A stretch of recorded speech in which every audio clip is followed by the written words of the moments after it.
భారతదేశంలో కోట్లాది మంది భక్తుల హృదయాల్లో నిలిచిపోయిన పవిత్ర క్షేత్రం తిరుమల. రోజుకు లక్షలాది మంది దర్శించుకునే ఈ దేవాలయం గురించి ఎన్నో రహస్యాలు, ఎన్నో మిస్టరీలు, ఎన్నో పుకార్లు వినిపిస్తుంటాయి. కానీ ఆ కథల్లో నిజమెంత, పుకార్లు ఎంత? ఈరోజు మనం తిరుమలలో దాగి ఉన్న కొన్ని ఆశ్చర్యకరమైన రహస్యాల వెనుక ఉన్న నిజాన్ని తెలుసుకుందాం. 1. స్వామివారి విగ్రహం నిజంగా మధ్యలో ఉండదా? తిరుమలలో స్వామివారిని దర్శించుకునేటప్పుడు విగ్రహం గర్భగుడి మధ్యలో ఉన్నట్టు కనిపిస్తుంది. కానీ చాలామంది చెబుతున్న విషయం ఏమిటంటే, స్వామివారి విగ్రహం అసలు మధ్యలో కాకుండా కొంచెం కుడివైపున ఉంటుందని. బయట నుంచి చూసినప్పుడు మాత్రం అది సరిగ్గా మధ్యలో ఉన్నట్టు కనిపిస్తుంది. ఇది అప్పటి శిల్పకళా మహిమ, లేక ఆలయ నిర్మాణంలో దాగి ఉన్న ప్రత్యేకత? ఇప్పటికీ ఇది చాలా మందికి మిస్టరీగానే ఉంది. 2. స్వామివారి జుట్టు నిజంగానే నిజమైనదా?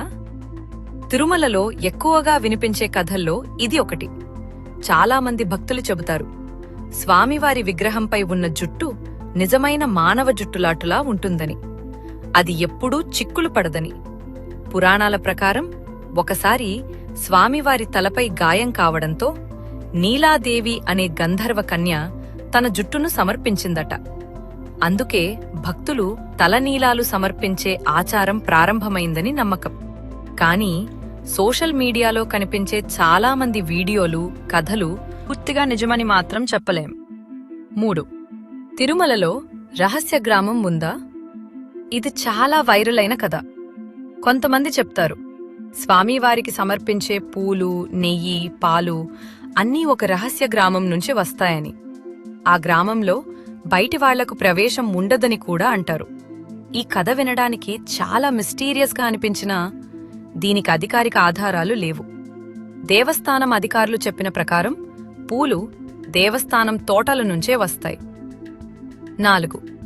స్వామివారి వెనుక సముద్రాలల శబ్దం వినిపిస్తుందా? ఇది నిజంగా చాలా ఆసక్తికరమైన కథ. కొంతమంది భక్తులు చెప్తారు, విగ్రహం వెనక చెవి పెట్టి వింటే సముద్ర అలల శబ్దం వినిపిస్తుందని. ఎందుకంటే విష్ణుమూర్తి క్షీరసాగరంతో సంబంధం ఉన్న దైవం. కాని దీనికి శాస్త్రీయ ఆధారాలు లేవు. అది గర్భగుడి ప్రతిధ్వని ప్రభావమా, లేక నిజంగా దైవ మహిమ? అది ఇప్పటికీ రహస్యంగానే ఉంది. 5. ఎన్నేళ్లుగా ఆరని దీపం నిజమేనా? తిరుమలలో ఒక దీపం ఎన్నో సంవత్సరాలుగా ఆరలేదని చాలామంది చెప్తారు. భక్తులు దీన్ని అద్భుతంగా భావిస్తారు. కాని దీనిపై ఖచ్చితమైన చారిత్రక ఆధారాలు లేవు. అయినా ఈ విశ్వాసం భక్తుల్లో భగవంతుడిపై మరింత నమ్మకాన్ని పెంచుతుంది. 6. స్వామివారి విగ్రహానికి చెమటలు పడతాయా?